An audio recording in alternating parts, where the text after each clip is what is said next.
This young Taoist was named Chen Chongsheng. He had been an orphan since childhood and was raised by his senior brother and his master. He still remembered that year, under a freezing sky, when Yu Ren, his senior brother, found him abandoned by the lakeside. Soon after, the two were suddenly attacked by a gigantic golden dragon. Faced with such overwhelming might, Yu Ren showed no fear at all and stood in front of Chen Chongsheng to shield him.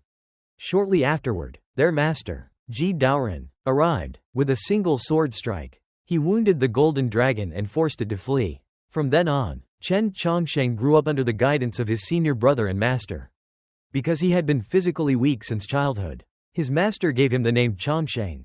During their Taoist studies, Ji Daoren never taught Chen Chongsheng or Yu Ren cultivation techniques. Instead, he taught them only the 3000 Tao canon.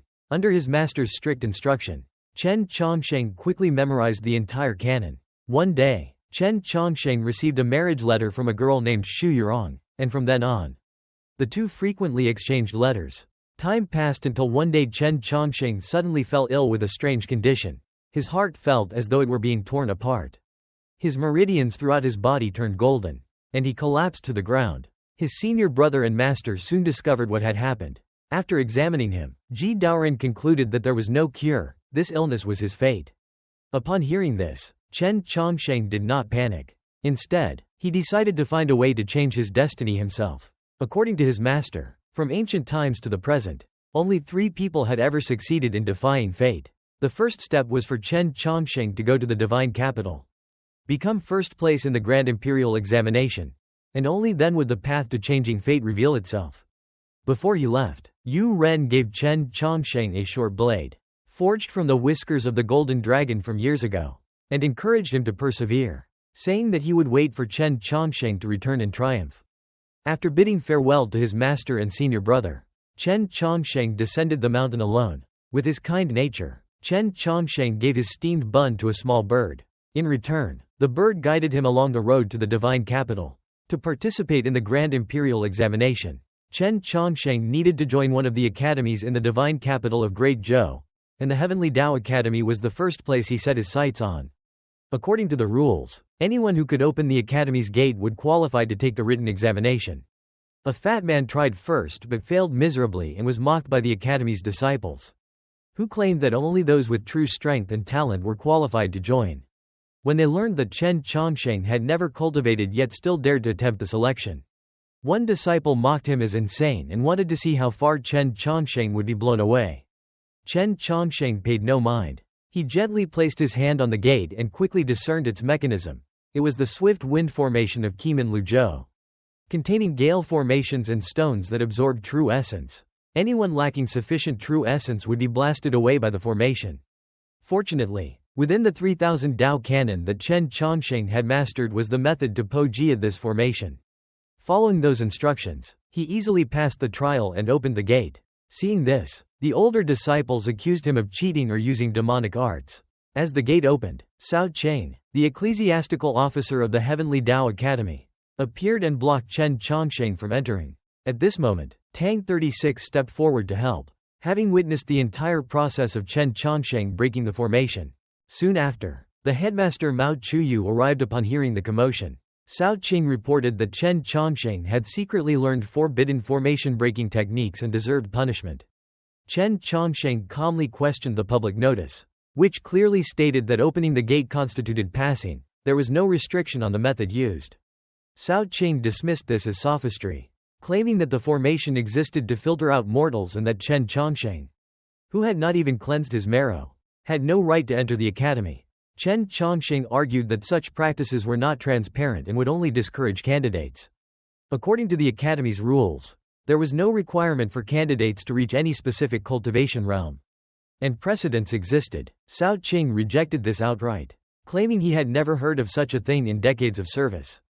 At that moment, the headmaster confirmed that Chen Chongsheng was correct and allowed him to enter. Chen Chongsheng then requested that the fat man who had failed earlier be admitted as well, and the request was granted. Next came the written examination. Candidates were required to complete 36 volumes within 36K, with higher scores awarded for completing more volumes. Anyone who failed to finish within the allotted time would be eliminated. With the knowledge contained in the 3000 Tao canon, These 36 volumes were effortless for Chen Chongsheng. After the first K, several candidates had already been eliminated. One of the academy officials was stunned by Chen Chongsheng's speed. When Cao Qing personally reviewed the papers, he was left utterly speechless. In just an hour and a half, Chen Chongsheng completed all 36 volumes, shocking everyone present. All believed that he would rank first and become a new legend. However, when the results were announced, the fat man passed, but Chen Chongsheng's name was nowhere to be found. Unwilling to accept this, Chen Chongsheng sought out Cao Qing to request a review of his papers. But Cao Qing refused under various pretexts, insisting that Chen Chongsheng could not enter the Heavenly Tao Academy.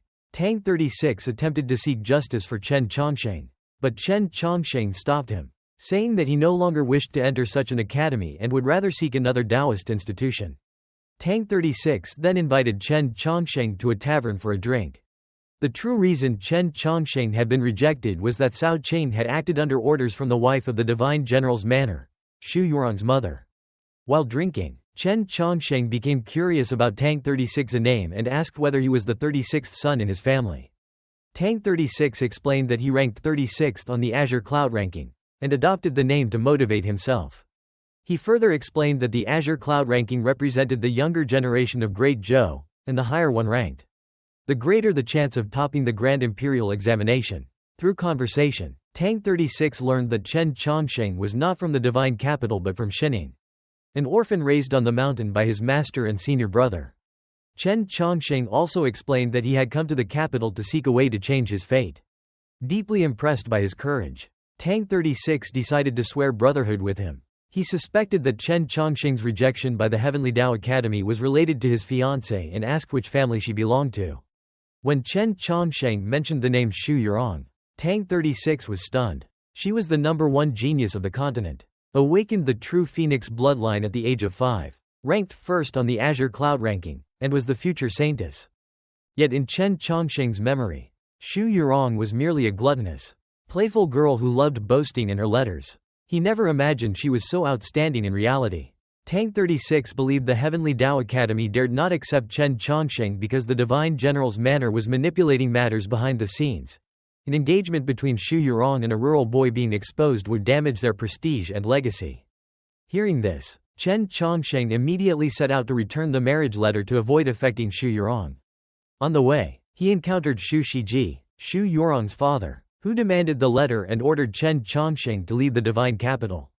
Chen Chongsheng agreed to return the letter but insisted on handing it to Xu Yurong personally to thank her. Xu Shiji refused, accusing him of attempting to cling to the divine general's manor. He then urged his mount forward to attack, but Chen Chongsheng struck its weak point, forcing it to flee. Though injured, Chen Chongsheng did not retreat despite the pressure of Xu Shiji's cultivation realm. Xu Shiji unleashed the autumn rain-breaking formation blade art to threaten him. But Chen Chongsheng remained resolute. 4 blade intents descended. In that critical moment, Chen Chongsheng utilized the 3000 Dao cannon, guiding lightning with golden needles to successfully neutralize the attack. Nevertheless, Xu Shiji severely wounded him. Seeing Chen Chongsheng's short blade and indomitable aura, Xu Shiji resolved to eliminate him completely and opened his star domain. Blood-red light flooding the surroundings. Even without having cultivated, Chen Chongsheng's spirit surged as he declared he would shatter Xu Shiji's star domain, causing Xu Shiji to waver. Just as the battle was about to erupt, Mo Yu appeared and intervened. Xu Shiji accused her of interfering in his personal affairs. In response, Mo Yu produced a divine edict from the Pope. Xu Shiji immediately knelt. The edict ordered Chen Chongsheng to remain in the divine capital and enter the Orthodox Academy. Xu Shiji protested, unable to believe that a country boy like Chen Chongsheng had been personally recommended by the Pope. Mo Yu coldly asked whether he wished to inspect the edict. Faced with the Pope's absolute authority, Xu Shiji fell silent. By then, Tang 36 had also arrived and found that Chen Chongsheng was still alive. And thus, Chen Chongsheng's journey of defying heaven turned to a brand new chapter. After Chen Chongsheng was rescued by Mo Yu, he felt deeply grateful. However, from her words, he learned that the place he had been assigned to was no different from hell. It was called so because the Orthodox Academy had already declined into ruin, looking no different from an abandoned temple. Seeing this, Chen Chongsheng became extremely curious. By all logic, this place should have been flourishing. How had it fallen into such desolation? Hearing his question, Tang 36 began to tell him a story. 20 years ago, the headmaster of the Orthodox Academy was xianxia. Dissatisfied with Holy Empress Tianhai, he launched a rebellion. This act enraged the Pope. In response, the Pope personally destroyed xianxia and annihilated the Orthodox Academy itself. Tang 36 found this deeply puzzling. The Pope was clearly the one who had destroyed this place with his own hands. So why would he now send Chen Chongsheng here? The Pope was well aware that the Tianhai clan had colluded with the other 5 academies to carry out a large-scale purge against the Orthodox Academy. Sending Chen Chongsheng here was no different from pushing him straight into a pit of fire. Even so, Chen Chongsheng still decided to stay, partly because the place resembled the old temple where he had once lived, and partly because if he wished to take first place in the Grand Imperial Examination and find a way to change his fate, then participating as a disciple of the Orthodox Academy was his only path. Hearing this, Tang 36 remarked that those who participated in the Grand Imperial Examination were all outstanding talents from across the land. Chen Chongsheng had never even cultivated before. How could he possibly keep up? Could it be that he possessed an innate sacred constitution, allowing him to break through rapidly? Chen Chongsheng replied that he had not yet cultivated. Not that he did not know how to cultivate. As for any so-called sacred constitution, he had none at all. His meridians were, in fact, extremely disordered. The Grand Imperial Examination was only 3 months away. Yet Chen Chongsheng was convinced that in 3 months' time, he would certainly take first place. Afterward, the two went to the library pavilion, only to find that it had been sealed with a radiant mechanism lock from the Shuji Bureau. Seeing this, Chen Chongsheng went to the Shuji Bureau to borrow the key. There, he encountered Qin the priest. Upon merely hearing the name, Orthodox Academy, Qin the priest immediately ordered Chen Chongsheng to be beaten with 20 strokes for daring to mock him. However, once he learned that Chen Chongsheng had been personally recommended by the Pope, Qin the priest's attitude changed instantly, turning a full 180 degrees. He treated Chen Chongsheng as an honored guest, someone he could freely curry favor with. Soon after, Qin the priest handed over the key along with everything related to the Orthodox Academy. In other words, Chen Chongsheng was now effectively the headmaster of the academy. Although the exterior was in ruins, the interior of the library pavilion had been preserved almost perfectly. Chen Chongsheng began cleaning the place. Shortly after, people from the Shuji Bureau arrived to help. While cleaning, Qin the priest probed Chen Chongsheng about his aptitude and was somewhat surprised to learn that he was preparing to cultivate. Once everything was tidied up, Qin the priest immediately went to see Mei Lisha, the grand prelate of the Shuji Bureau, to express that he simply could not handle this new headmaster Chen. In stark contrast to Qin the priest's anxious state, Mei Lisha appeared completely unhurried, calmly trimming flowers. Unable to bear it any longer, Qin the priest swallowed a flower whole. Mei Lisha stopped his work and said calmly, "A beautiful flower does not fear blooming late. Since you've already swallowed it, just take your time digesting it." Afterward, Mei Lisha led Qin the priest to stargaze, saying that something unusual would happen that night. At the same time, back at the Orthodox Academy, Chen Chongsheng officially stepped onto the path of cultivation. The cultivation realms progressed as follows: body cleansing, sitting meditation, passage, star gathering, following the saints, divine concealment. The very first step was to ignite one's fate star. The stronger one's spiritual sense, the greater the potential of one's fate star. Chen Chongsheng's 10 years of reading had all been in preparation for this very day. He gathered his spirit and condensed his consciousness, extending his spiritual sense into the star sea to search for his fate star. Upon entering the star sea, Chen Chongsheng realized that it was far more beautiful than anything described in books. Not long after, he found his fate star. Outside, several people were silently observing. Chen Chongsheng's senior brother and master both recognized his fate star, as did Qin the priest and Mei Lisha at the Shuji Bureau. Chen Chongsheng's fate star was extraordinarily powerful and located extremely far away. To ignite it, he had to cross the gate of life and death within the star sea. This was an exceptionally dangerous trial, as the gate would consume spiritual consciousness at a terrifying rate. If one could not endure it, the spiritual sense would shatter, resulting in death. But this was the first step on the path of changing fate. And no matter what, Chen Chongsheng had to cross it, as his spiritual sense was consumed. His vital aura weakened, until he was finally repelled and fell into unconsciousness. Seeing Chen Chongsheng's fate star gradually dim, Qin the priest believed he had failed. His senior brother and master also felt deep sorrow. Within his unconsciousness, Chen Chongsheng reflected on the path he had chosen. Giving up had never been his way of life. He wished to live not as someone else's regret, but to witness the beauty of this world with his own eyes, to live without betraying the promises others had placed upon him. At that moment, his fate star began to blaze once more. Chen Chongqing realized that his fate star was helping him. He shattered the barrier, successfully igniting it at last. Under the night sky, Chen Chongqing's fate star shone like a small sun, drawing the gaze of all who saw it. Qin the priest was overjoyed. Recognizing Chen Chongqing's limitless potential, his senior brother and master were equally delighted, knowing he had finally stepped onto the path of cultivation. Even Xu Yurong, upon witnessing the scene, could not help but praise him as a true genius star. What followed was the fusion of the fate star with his body. Chen Chongqing successfully reached the early stage of the body cleansing realm, immune to all ordinary illnesses. Elsewhere, a young girl living in the neighboring residence happened to witness the entire process of Chen Chongqing igniting his fate star. Sensing the immense strength of his spiritual consciousness, she believed he might possess a way to cure her illness. Immediately, she used the heavenly star shuttle to secretly teleport to Chen Chongqing's location. Seeing this, Uncle Jin set out at once to search for her. The girl believed that sneaking into the neighboring courtyard would go unnoticed. She then attempted to approach the place where Chen Chongqing was in seclusion, only to be ambushed by an assassin. It turned out that this girl named Luoluo was indeed Luoluo, the princess of the demon clan, who had traveled into human territory in search of a cure for her blocked meridians. As for the assassin, he belonged to the devil clan. His objective in killing Luoluo was to provoke a war between the human clan and the demon clan, allowing the devil clan to reap the benefits as a third party. But Luoluo was no ordinary figure. She was a demon clan princess. How could she be so easily assassinated? The moment the devil clansmen closed in, Luoluo drew out the emperor's fang and struck him heavily. However, forcing herself to circulate true essence caused her to cough up blood. Seeing this, the devil clansmen activated a secret movement technique passed down within the devil clan, darting around her at high speed and completely disrupting her sense of direction. Luoluo quickly fell into a disadvantaged position. At that moment, Chen Chongqing instructed her to use the Zhongshan wind and rain sword art.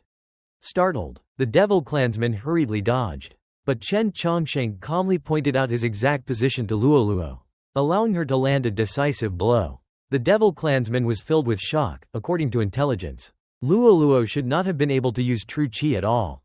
How, then, could she perceive his movements? He soon realized that Chen Chongqing was the one guiding her from behind.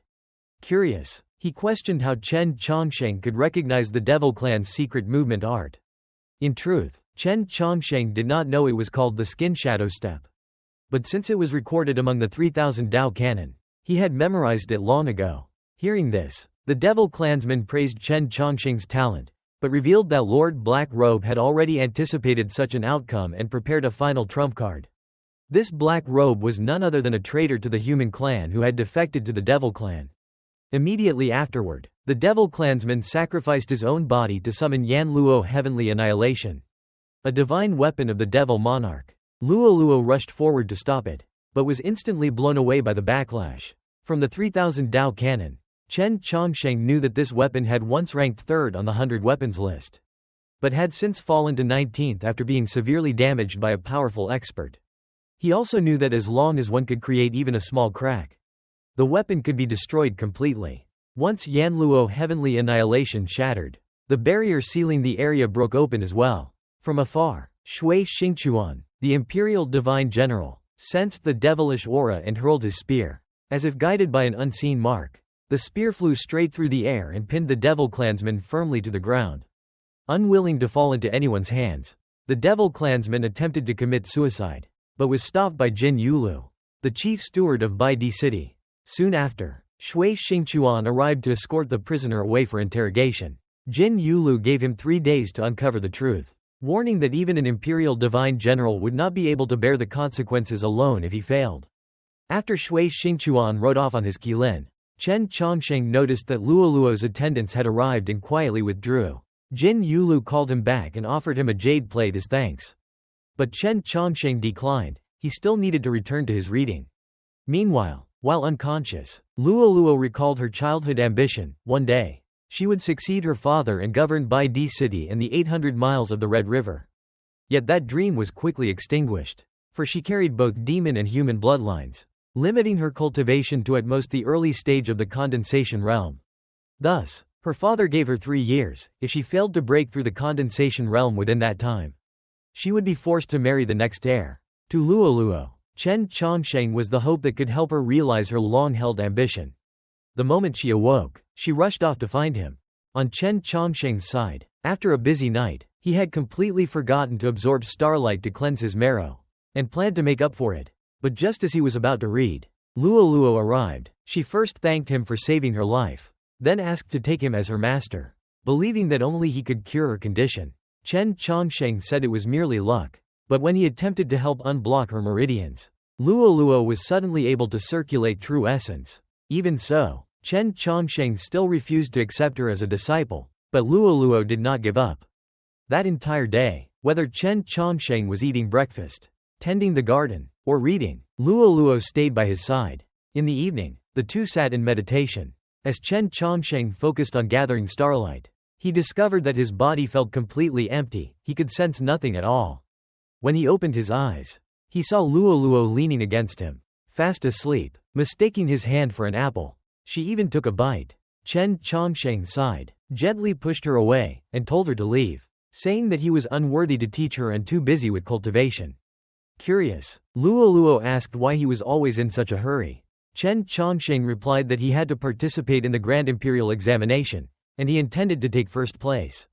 Luoluo immediately agreed without the slightest doubt. In short, Chen Chongsheng said, "We are not walking the same path. You should go home." The next morning, as usual, Chen Chongsheng ate his porridge, worked in the garden, and immersed himself in books. That afternoon, while soaking in the bath, he felt an inexplicable sense of absence and wondered if he had been too harsh on Luoluo. Suddenly, a loud crash rang out. The wall separating their two residences had been smashed open by Luoluo. She declared cheerfully that now they were on the same path after all. Startled, Chen Chongsheng hurriedly fled to hide. When Luoluo arrived, she found only an empty room. Chen Chongsheng had already gone to Tang 36, a residence, to confide in him.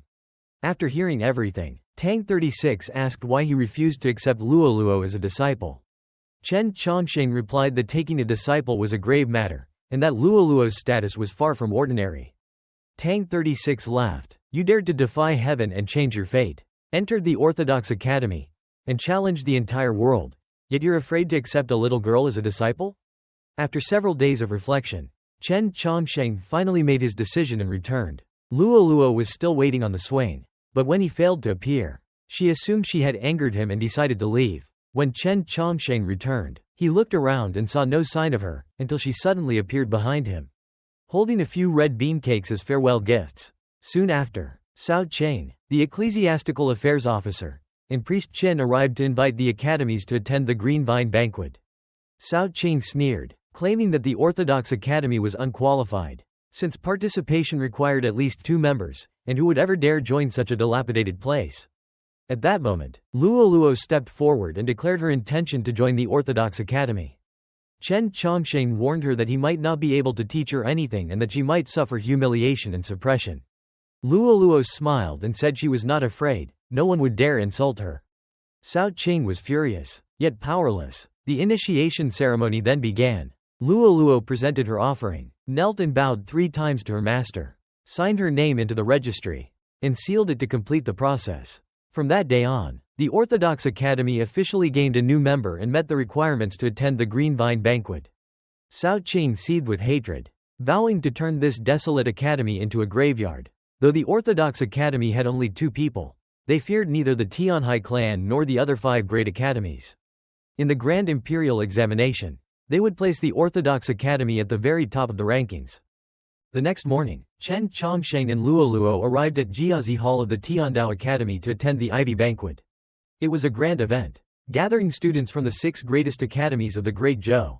As soon as Chen Chongsheng and Luoluo stepped inside, several students from Tiandao Academy blocked their way. Upon learning they were from the Orthodox Academy, they immediately mocked Chen Chongsheng, calling him a useless man incapable of cultivation. They also sneered that the Orthodox Academy was not even on the list of institutions invited to the Ivy Banquet.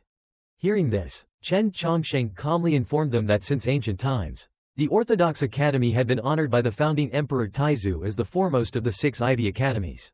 One Tiandao student accused him of boasting and rushed forward to attack.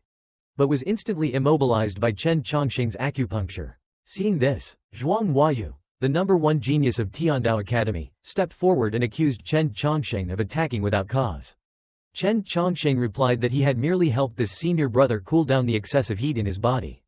Zhuang Huayu stopped pressing the matter and instead turned his attention to Luoluo. He questioned why she was accompanying a poor fellow like Chen Chongsheng and suggested that if she wished to attend the Ivy banquet, she should simply join Tiandao Academy. Luoluo answered that as a student of the Orthodox Academy, it was only natural for her to follow her teacher. Noticing Zhuang Huayu repeatedly trying to persuade Luoluo, Chen Chongsheng stepped forward to block him. Zhuang Huayu then declared that Chen Chongsheng was not qualified to bring Luoluo here, and that following him would only ruin her future prospects. At that moment, Mao Chuyu, the principal, arrived. He confirmed that the Orthodox Academy was indeed qualified to attend the Ivy banquet and arranged seats for Chen Chongsheng and Luoluo. Although it was merely a temporary table, Chen Chongsheng paid no attention to such trivial details. Suddenly, Tianhai Yar, the young master of the Tianhai family, burst in. It turned out that Cao Zhaowu, having repeatedly lost face because of Chen Chongsheng, bore a grudge and instigated Tianhai Yar to come to the banquet to punish him. Upon entering, Tianhai Yar declared that Chen Chongsheng's reopening of the Orthodox Academy was a direct slap in the face to the Tianhai family, and he had come to hold him accountable. Seeing that he was targeting Chen Chongsheng, Luoluo immediately stood up and retorted that this was a gathering of the 6 great academies. There was no place here for the Tianhai family's arrogance. Tianhai Yar sneered that the entire divine capital lay under the Tianhai family's control, and the Ivy banquet meant nothing to them. Despite his offensive words, not a single person from the other 5 academies dared to speak out. Chen Chongsheng felt deeply disappointed, believing that the great Zhou dynasty had already rotted to such an extent. At that moment, a young man named Xuanyuan Po suddenly burst into laughter, finding it absurd that the long-standing tradition of the Ivy banquet could be disrupted so easily by an outsider. Enraged, Tianhai Yar attempted to kill him, yet Xuanyuan Po, upright and fearless, stepped forward to accept the challenge. Worried he would get into trouble, Chen Chongsheng tried to stop him, but Xuanyuan Po declared that he was a son of the Red River forests and would never bow to petty villains. Since both he and Tianhai Yar were in the Zhaojing realm, he was confident of victory. Xuanyuan Po stepped onto the stage, and the battle began with momentum clearly favoring Tianhai Yar. Using the Wind Fate Star and harnessing the power of wind, he continuously forced Xuanyuan Po backward. Luoluo grew anxious, but Chen Chongsheng calmly observed that although Tianhai Yar appeared to have the upper hand, his foundation was unstable, and Xuanyuan Po had yet to reveal his full strength. Victory was not yet decided. Soon, Xuanyuan Po activated the beast transformation ability of the demon race. His strength surged dramatically, allowing him to launch a counterattack and beat Tianhai Yar severely. Realizing his opponent was formidable, Tianhai Yar resorted to poison. Chen Chongsheng recognized it as a true essence-triggered poison. If lightly afflicted, one would be crippled; if severely poisoned, one would perish. Even so, the Tiandao Academy principal chose to turn a blind eye. Xuanyuan Po soon fell into a disadvantageous position, on the verge of collapse. Outraged by Tianhai Yar's vicious tactics, Luoluo and Chen Chongsheng intervened. Luoluo blocked Tianhai Yar on the stage, while Chen Chongsheng used acupuncture to detoxify Xuanyuan Po. Tianhai Yar mocked that a country bumpkin like Chen Chongsheng could never neutralize his poison. Yet Luoluo firmly believed in her teacher. If he said he could cure it, then he certainly could. Seeing Luoluo's beauty, Tianhai Yar arrogantly declared he would deal with her first before killing Chen Chongsheng. Furious, Luoluo unleashed the sword technique Chen Chongsheng had taught her, striking him hard across the face, and finally defeated him with a single lightning finger strike. At the same time, Chen Chongsheng successfully purged all poison from Xuanyuan Po. The crowd was stunned. Within only a few moves, Luoluo had defeated Tianhai Yar, ranked 30th on the Azure Cloud ranking. Humiliated before everyone, Tianhai Yar angrily threatened to turn Luoluo into a decorative, moving vase, kill Chen Chongsheng, and deal with Tank 36 as well. Hearing this, Chen Chongsheng stepped forward. Tianhai Yar arrogantly claimed that as the Holy Empress's nephew, no one would dare touch him, but he had provoked the wrong person. To everyone's shock, Chen Chongsheng slapped him again and declared that if anyone harmed his friends or disciples, no matter who they were, he would cripple them. After Tianhai Yar was crippled, Cao Zhaowu ordered Chen Chongsheng and Luoluo arrested, but the Tiandao Academy principal stopped him. Mao Chuyu sternly criticized Cao Jiaowu for instigating Tianhai Yar out of personal grudges and causing chaos at the Ivy banquet.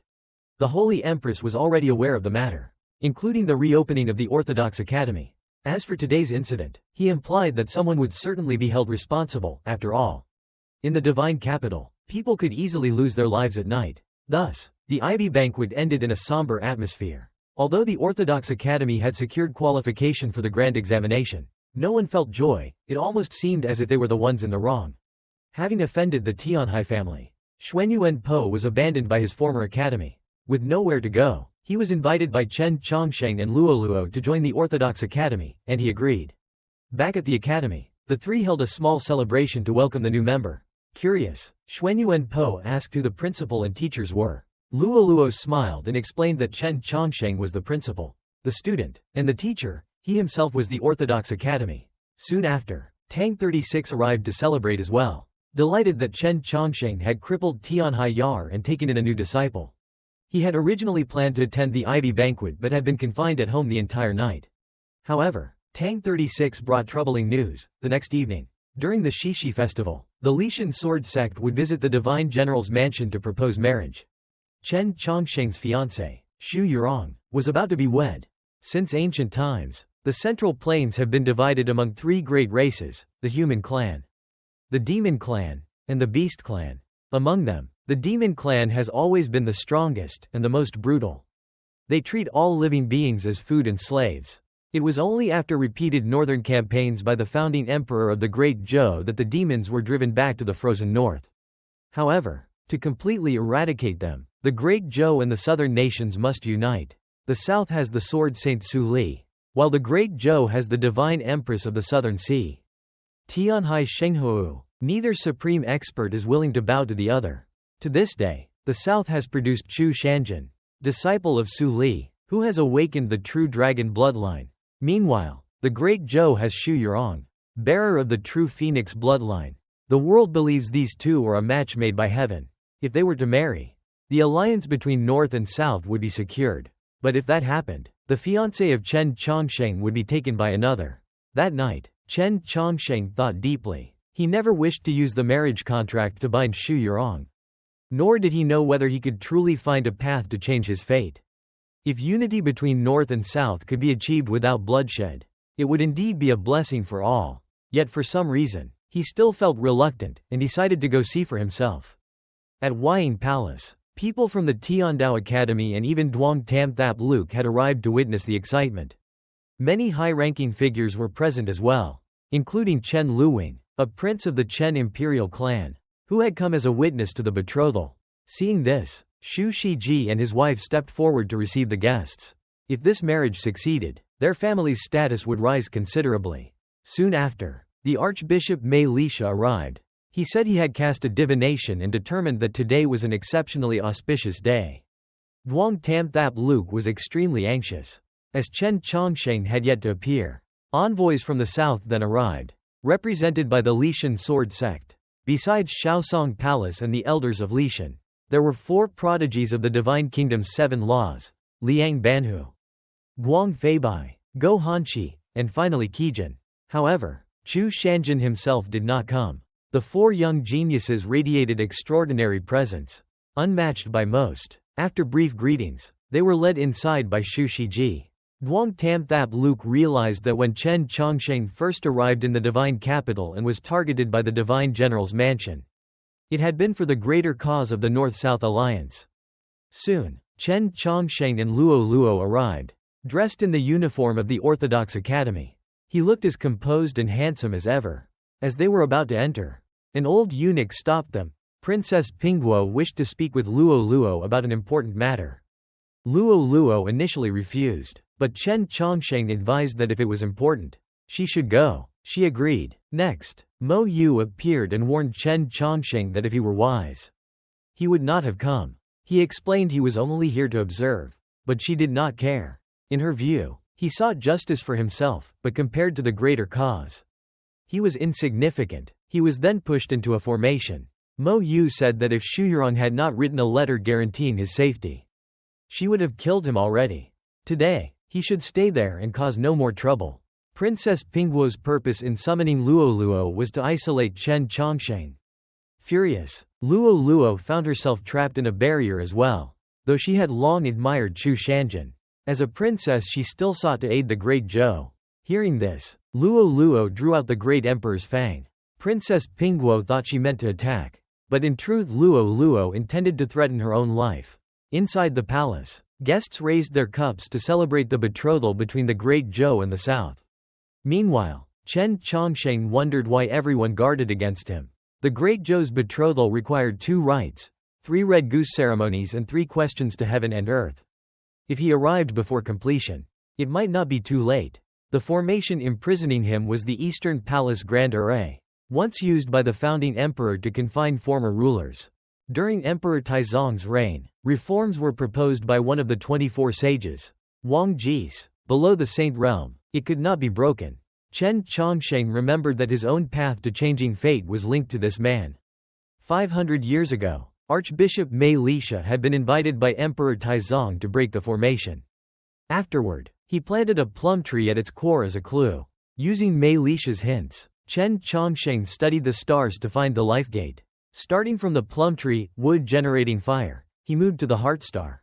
Fire generating earth, then to the dipper star. Yet even when 7 points connected, the life gate did not appear. He realized everything reflected on water was illusion. After adjusting his orientation and using the G star as the pivot, he succeeded. Twin woods manifested, and he was thrust into another space. Above, the Holy Empress sensed he had broken the formation, but since Wang Jis's reform, the life gate had become a death gate. Chen Chongsheng was transported into a cavern filled with gold and treasures. At its center stood a blazing red plum tree. A massive dragon emerged, and above it was the only exit. Outside, the auspicious hour had arrived. The betrothal ceremony began. Shaosong Palace formally proposed marriage on behalf of Chu Shanjin to Xu Yurong of the Divine General's mansion. Gifts included a red goose messenger and countless treasures. The marriage contract was presented and sealed with the imperial stamp. As the 3 questions to heaven and earth commenced, Duong Tam Thap Luke grew increasingly furious. Fearing Chen Chongsheng would not arrive in time. Facing the dragon, Chen Chongsheng sighed at his ill fate, but drew his dagger to fight. When the dragon attacked, it was suppressed by the golden dragon aura within his blade. Forged from the whisker of a golden dragon, sovereign among dragons, as the dragon fled, it was restrained by Wang Jis's twin deity dragon locking array. Among the 3,000 Taoist canons was a page teaching dragon speech. Through it, Chen Chongsheng communicated with the dragon, asking for help to escape, promising to return one day to repay the favor. After hesitation, the dragon agreed, and with its force, he soared out of the cavern. Luoluo was rushing toward the ceremony as the first question was asked, no objections. The second question to heaven and earth, no objections. Suddenly, Chen Chongsheng burst from beneath the lake, startling a squirrel and knocking over a flower pot near the Holy Empress. He leapt forward to catch it, apologized for the offense, and hurried away, though he did not know where Wying Palace was. Inside, the final question was asked, did anyone in the world oppose this union? Seeing no objection, the prince prepared to affix the imperial seal. Just as the seal was about to descend, a voice rang out in opposition. The entire hall was stunned. Who dared? And then, from the doorway, Chen Chongsheng stepped inside. Luoluo and Tank 36 were overjoyed when they saw Chen Chongsheng, while Mo Yu and General Xu Shiji were visibly shocked, not expecting him to make it here. Xu Shiji immediately ordered his men to seize the one who dared disrupt this important banquet, believing that Chongsheng was an offender who should be punished. Upon hearing this, Archbishop Mei Lisha spoke up, stating that Chen Chongsheng was the principal of the Orthodox Academy, and even if he had arrived late, he could not be considered guilty of any offense. His Highness found himself in a difficult position, unsure of what to do. When Chongsheng calmly asked whether, when His Highness inquired about the marriage between Chu Shanjin and Xu Yurong, anyone had objected, he stated that this was a political marriage formed for the sake of Li Yi. And since he believed Xu Yurong did not like it, he had objected on her behalf. Elder Shao Song of Mount Li was furious, arguing that this was a matter between the Mount Li sword sect and the Divine General's mansion. What right did Chongsheng have to interfere? Chongsheng declared that he and Xu Yurong were already bound by a marriage contract. She was his fiancée and could not marry another. The entire hall was stunned, as no one had ever heard that Xu Yurong was engaged. One of her senior sisters demanded proof, and Chongsheng produced the marriage letter bearing the seal of the Pope as testimony. When the truth was revealed, the divine general's mansion became the target of criticism, and Luo bluntly remarked that they were trying to sell their daughter for a good price. Go Hanqi then said that even if Chongsheng had a marriage contract, that was not what mattered. The key question was whom Xu Yurong wished to marry. Everyone knew that Xu Yurong and Chu Shanjin had grown up together as childhood sweethearts. Would she truly choose to marry Chongsheng instead? At that moment, the sacred white crane flew in from outside, carrying a message from Xu Yurong. The disciples of the Mount Li sword sect assumed it had come to accept Chu Shanjin's marriage letter. But the white crane circled once before landing beside Chongsheng, expressing joy at seeing him again after so long. The flower in its beak rose into the air and transformed into Xu Yurong herself. She thanked everyone for their concern regarding her marriage, but said she had known nothing about today's arrangement and did not like it. Although Chu Shanjin was excellent, she had no intention of marrying him because she already had a marriage contract. Her fiancé was Chen Chongsheng. Hearing her message, Chongsheng felt that after all these years, she was still the little girl who had spoken with him day and night through the white crane. Her declaration silenced all those who had tried to obstruct their engagement. Tang 36 laughed openly at the Mount Li sword sect, saying they had merely been indulging in wishful thinking. Elder Xiao Song, enraged, insisted that Xu Yurong's marriage was her duty and that the North-South alliance against the demon clan was of utmost importance. What was a small personal sacrifice compared to such righteousness? Unable to endure such absurd words, Tang 36 retorted sharply, rebuking Elder Xiao Song for his arrogance and questioning how he dared deny a marriage contract witnessed by the Pope. Did he dare to look down on the Great Zhou? As for fighting the demon clan, he accused the Xiao Song family of never having set foot on the front lines, profiting while stirring up the North-South alliance and hiding selfish motives behind empty words of righteousness. Furious but unable to refute him, Elder Xiao Song attempted to use force to teach Tang 36 a lesson, only to be stopped by Jin Yulu, the foremost of the four great generals of White Emperor City, who slapped him across the face. The crowd was shocked by Jin Yulu's sudden appearance and began to wonder about Luo's identity. Stepping forward, she introduced herself as Bai Lohing, Bai, as in the White Emperor, daughter of the Grand Princess of the Western Continent and Bai Xingye. Upon learning that Luo was the princess of the demon clan, everyone present knelt in respect. Archbishop Mei Lisha stroked his goatee with satisfaction as Luo formally introduced her tutor, Chen Chongsheng. Speaking in the name of the demon princess, she declared that when Emperor Taizong once led the northern campaign against the demon clan and achieved total victory, it was because the demon and human clans had fought side by side. If anyone dared to speak of righteousness, she herself represented righteousness, and no one could use it to threaten her teacher. She demanded to know in what way Chen Chongsheng was inferior to Chu Shanjin and accused them of forcing her future teacher's wife to marry someone she did not love. She even suspected they were collaborators with the demon clan. Elder Xiao Song was furious but powerless. Afterward, Chongsheng and the others left. When Tang 36 also departed, Zhuang Wanyu called out, demanding he apologize to everyone present. Tang 36 found the Tiandao Academy unbearably dull and declared he was quitting. Zhuang Wanyu warned that doing so would bar him from participating in the grand examination. But Tang 36 said he had his own plans. Outside, Chongsheng invited him to join the Orthodox Academy, and he readily agreed. Soon after, Go Hanqi led disciples of the Mount Li sword sect to challenge the Orthodox Academy, intending to regain some dignity and to show Chu Shanjin's stance.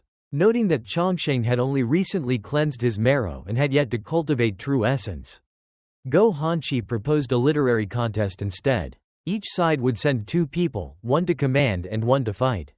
Hearing this, Chongsheng found the proposal rather interesting. Sheng has accepted the challenge to duel with Tang 36. Tang 36 is the first to step onto the stage. According to him, all the opponents are top 10 experts on the Azure Cloud ranking. Can Chongsheng handle this? Chongsheng says Tang 36 only needs to follow his instructions. Before the match begins, Mei Lisha reminds both sides to show restraint and decide the outcome in a single bout. The first match features Qijin of Mount Li sword sect, wielder of the Iron Ruler Sword, against Tang 36 of the Orthodox Academy, heir to the Tang family's Wen Shui sword. Everyone eagerly awaits the result. Outside the arena, it becomes a battle of strategy between Chen Chongsheng and Go Hanqi. The two seem to be playing Go, each move corresponding to the techniques used by the fighters. Go Hanqi unleashes the third form of the Eastern Forest 7-star sword, a move not recorded in the Dao canon, so it is Chongsheng's first time seeing it. However, he counters it with the third form of the Kongjiang sword.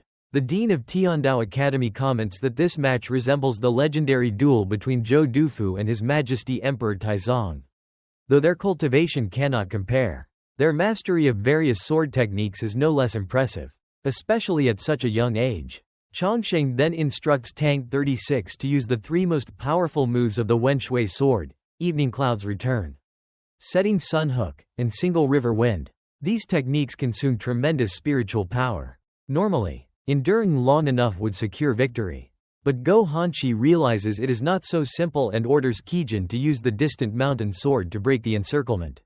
Immediately, Chongsheng tells Tang 36 to retreat and defend with Fish Scale Evening Song. Seeing an opening, Qijin ignores Go Hanqi's command and charges forward.